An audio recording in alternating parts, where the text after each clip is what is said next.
Tomado de la mano con Jesús yo voy, le sigo como oveja que encontró el pastor.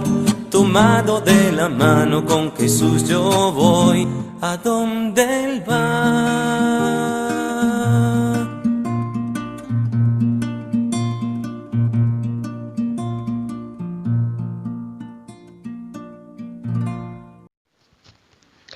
Lectura del Evangelio según San Juan. Yo soy la vid verdadera y mi Padre es el labrador. Toda rama que no da fruto en mí, la corta, y toda rama que da fruto, la limpia para que dé más fruto. Ustedes ya están limpios gracias a la palabra que les he anunciado, pero permanezcan en mí como yo en ustedes. Una rama no puede producir fruto por sí misma si no permanece unida a la vid. Tampoco ustedes pueden producir fruto si no permanecen en mí. Yo soy la vid y ustedes las ramas. El que permanece en mí y yo en él, ese da mucho fruto, pero sin mí no pueden hacer nada. El que no permanece en mí, lo tiran y se seca, como a las ramas que las amontonan, se echan al fuego y se queman. Mientras ustedes permanezcan en mí y mis palabras permanezcan en ustedes, pidan lo que quieran y lo conseguirán. Mi Padre es glorificado cuando ustedes producen abundantes frutos, entonces pasan a ser discípulos míos. Es palabra del Señor. Queridos amigos y amigas, ¿cómo están? Un saludo cordial y afectuoso para todos y todas. En esta ocasión vamos a revisar el Evangelio de Juan, en el capítulo 15 de los versículos 1 al 8. Estamos viendo a Jesús reunido con sus discípulos. De hecho, desde el capítulo 15 hasta el 17 tenemos una seguidilla de enseñanzas protagonizadas por Jesús, y cuyo fin último es explicarle a los oyentes el sentido mismo y profundo del Evangelio, de la buena noticia, de la buena nueva. Expone sus alcances, expone cuáles son las condiciones para poder formar parte del proceso existencial de ser cristiano.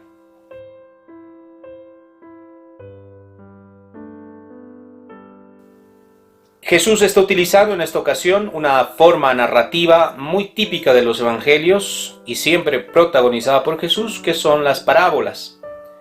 Las parábolas que como forma narrativa pues utilizan una serie de simbolismos vinculados a la vida rural en su generalidad, y que nos permite a través de esta simbología poder entender más fácilmente el mensaje. Con este cuentito podemos encender el foco y decir, caramba, esto es lo que quería decir, esto significa lo que nos quería enseñar. Y es muy especial las parábolas por muchas cosas. Primero, decir de que no son exclusivas del Nuevo Testamento, se usaron también en el Antiguo Testamento, casi siempre con el mismo fin, poder explicar cuál era el sentido último del mensaje, y otras religiones también han empleado, y todavía se emplean de distintas maneras, con el mismo propósito. Una cosa que es muy importante de las parábolas es que probablemente las parábolas son fragmentos dentro del texto cuya génesis provienen casi con certeza del Jesús histórico. Es decir, si bien hemos explicado con anterioridad de que los evangelios los construyeron las comunidades cristianas que se dedicaron a sistematizar, ordenar y concebir un documento que pueda a los cristianos de esa época y los futuros recibir el mensaje tal cual lo habían oído desde el principio, hay que consignar también de que las parábolas, casi con certeza, así lo acreditan muchos académicos, es la palabra de Jesús. En otras palabras, cuando la comunidad cristiana, los primeros cristianos, se dedicaron a recordar, después de que asesinaron a su líder, se dedicaron a recordar lo que habían aprendido de él, pues con certeza recordaron estos cuentos, ¿no? ¿Se acuerdan cuando nos contó en qué consistía este sentido de el sentido del mensaje, en qué consistía la enseñanza que nos quería transmitir? Sí, lo hizo a través de este cuento. Entonces empezaron a seguramente rearmar la historia y ponerla después por escrito, y así fueron pasando de generación en generación, y quienes finalmente ya elaboraron el documento final, pues fueron colocando esas narraciones recordadas desde el principio en el documento último. De hecho, eran tan elocuentes y contundentes a la hora de enseñar a la gente qué significaba ser cristiano, que en los evangelios apócrifos también hay una serie abundante de parábolas protagonizadas por Jesús, evidentemente, y también detallando distinto tipo de mensajes.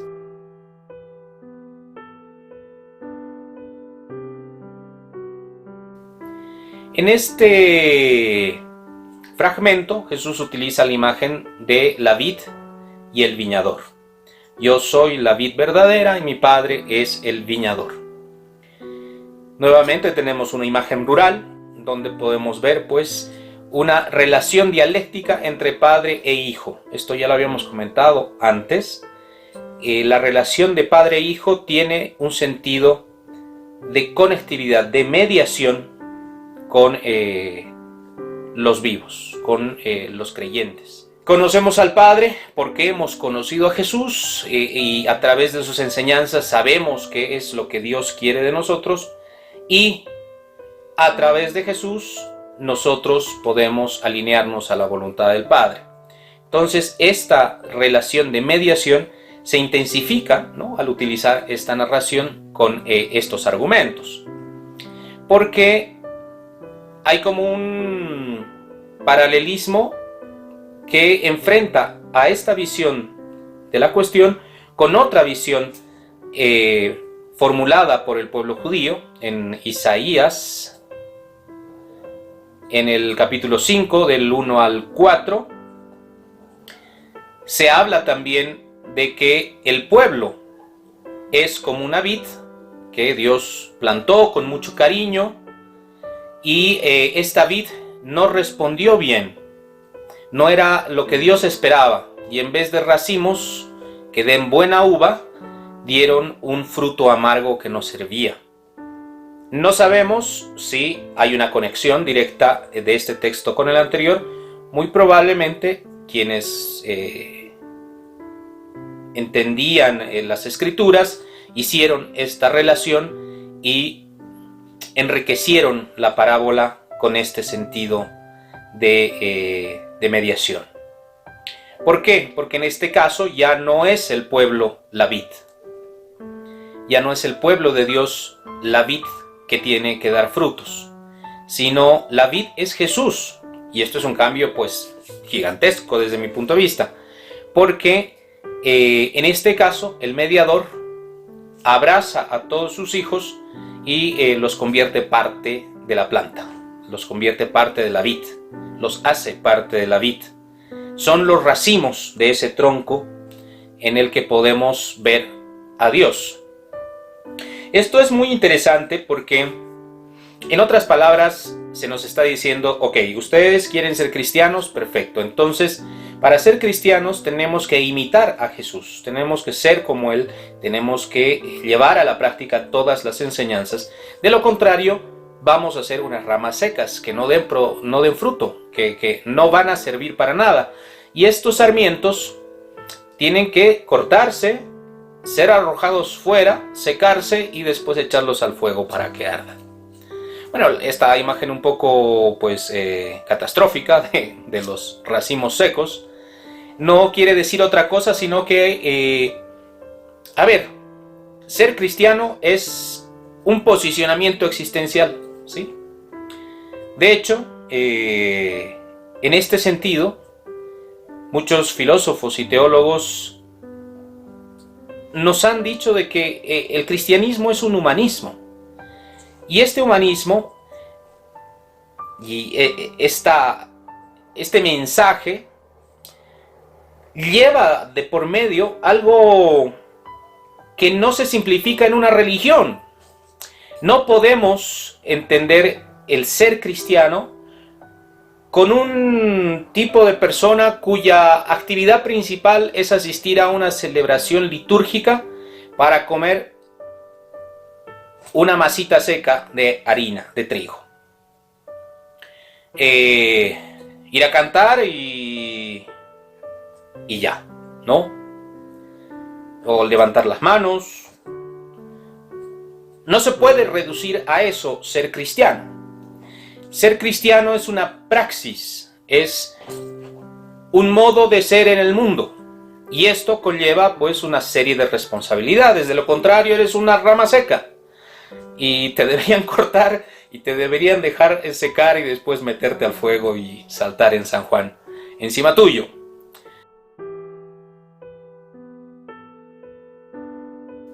¿En qué consiste entonces esa praxis? Pues en fijarnos en lo que ese hombre predicó, en lo que ese mensaje representa para la vida personal y la vida de la comunidad y ponerlo en práctica.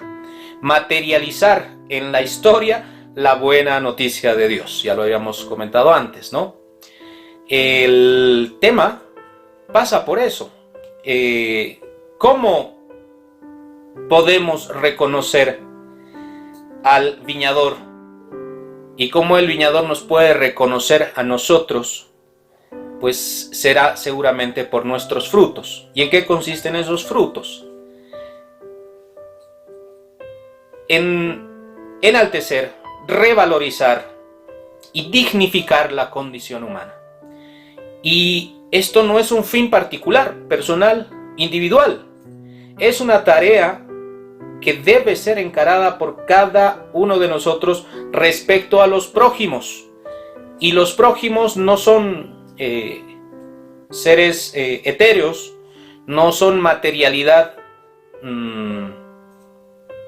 volátil, son gente de carne y hueso que requiere que los veamos, que entendamos sus problemas, que seamos capaces de, como comunidad, comenzar a construir condiciones de equidad, condiciones de distribución adecuada de la riqueza, condiciones que nos ayuden a erradicar todas las formas de violencia, sea contra mujeres, sea contra niños, sea contra homosexuales, sea contra la comunidad negra, sea contra la comunidad musulmana, sea contra la comunidad judía. Todas aquellas personas que son víctimas de violencia tendrían que ser nuestro punto principal, nuestro eje de acción. Deberíamos estar preocupados una y otra vez en procurar crear condiciones para un mundo mucho mejor que el presente y que es materialmente posible. Lo hemos visto a lo largo de los siglos, la vida ha mejorado sustantivamente. Y ha mejorado porque hubo gente que empeñó su ingenio en crear condiciones tecnológicas, condiciones de inversión, condiciones de capital que permitan generar riqueza. Y también hubo un grupo de gente que se dedicó y se preocupó y empeñó su ingenio también en señalar qué es lo que no estaba funcionando bien del sistema, enseñar nuevas formas de organizarnos, crear determinadas formas de distribución de la riqueza que nos puedan ayudar a todos a vivir más dignamente. El punto pasa por ahí. En consecuencia, pues procuremos